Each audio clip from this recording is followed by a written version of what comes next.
Welcome to the Let's Talk Growth podcast, where we focus on the topics that can help companies unlock their growth potential. Now here's your host, Bill Hupp. Hello, everyone, and welcome to Let's Talk Growth. I'm your host, Bill Hupp. Today, I'm joined once again by Mike Haldane, the founder and president of MarketWise Advising. Welcome back to the podcast, Mike. Thanks for having me, Bill. In today's episode, we're talking about how you orient your company to selling and supporting an as-a-service offering. And so, Mike, just kind of a fundamental question to begin with. Is selling as a service very different from just selling products straight up? Yeah, as it turns out, it is, and it's a definite adjustment.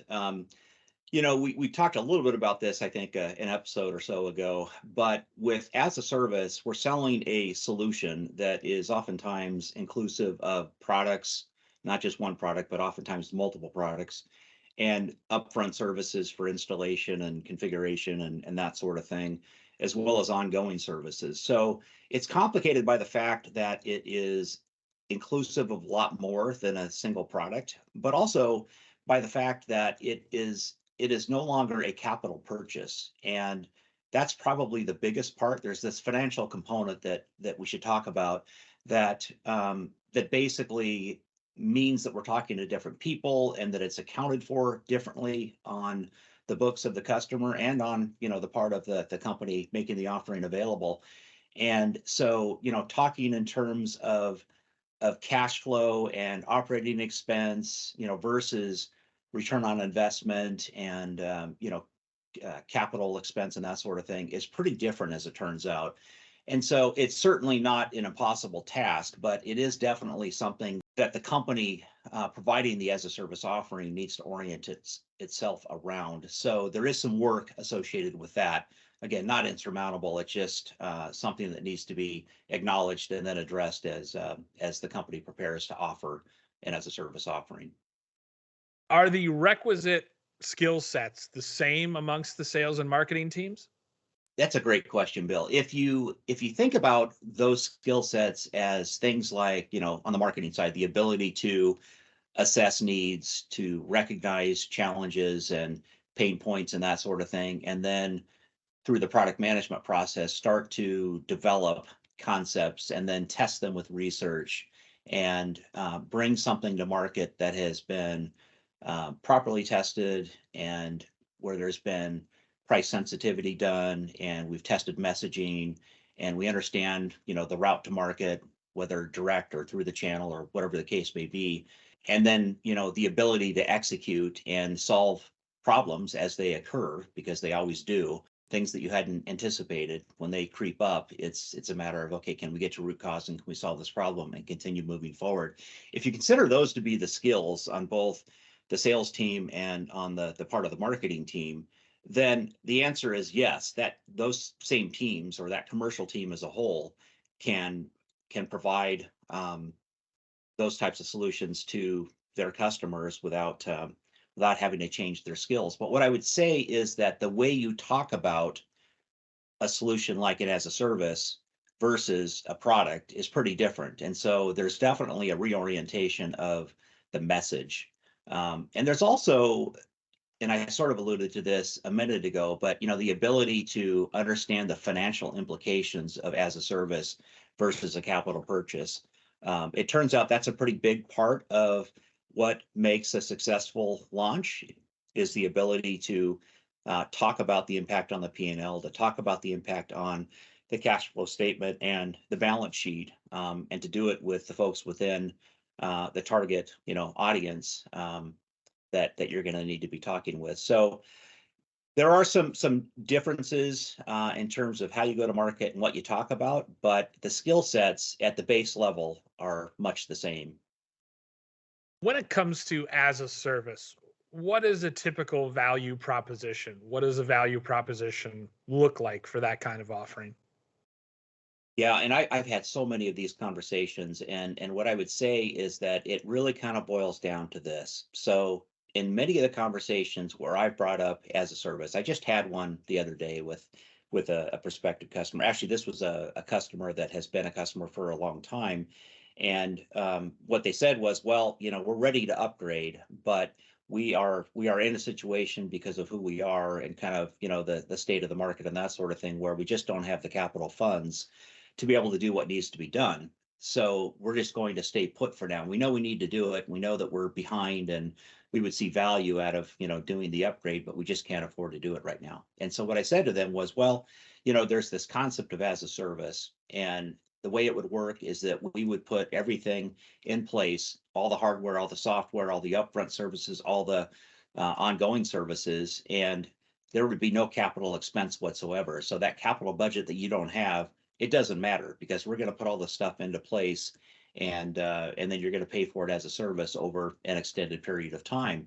When I said that, all of a sudden, their eyes got wide and they said, well, that would be an ideal situation. Tell me more. How would that work? And so the value proposition for them is they don't have to have a capital budget. They know that if they do these upgrades, they're going to save money, right? I don't want to get too specific, but there would be significant operating savings that would be enough to actually fund the as a service price per year. So in other words, the solution we're going to put in is going to drive savings. Those savings are going to be applied to the as a service price for the solution that actually makes those savings a possibility. And you're going to do all of that without having to spend capital dollars. So for them, the money part of it is a wash. They get what they want. They don't really have to pay for it because the savings drive or pay for the as a service fee. And so they get everything they want up front without having to, try to find capital dollars or find grant funds or whatever the case may be. And it works for everyone. So for the company offering the as a service offering, they're able to provide their customer with the latest and greatest.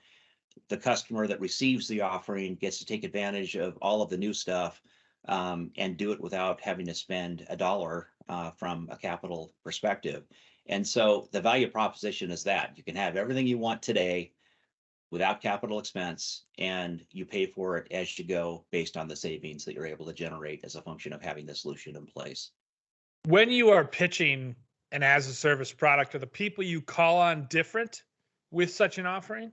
They are, and what I would say is they are the same people, but the list of people that you're talking with is expanded. So you're still talking with the people that are going to be the users, the champions of the solution, but you're also probably talking with, I sort of alluded to this earlier, maybe I just said it outright, but the finance folks are going to have an opinion on how this all plays out as well. Because again, now we're talking about not spending capital dollars, but instead spending operating dollars. And again, there's this promise or this model that we're going to be looking at that says, okay, we're going to save X in operating expense. That number is going to be applied to the as a service fee that made those savings even possible. So let's just make sure all that math works out. So the finance people are going to be involved. You might also have, other people within the organization involved that normally wouldn't be. So this might be a situation where you have the CEO involved or, other senior people, because this is a different model than what they're probably used to.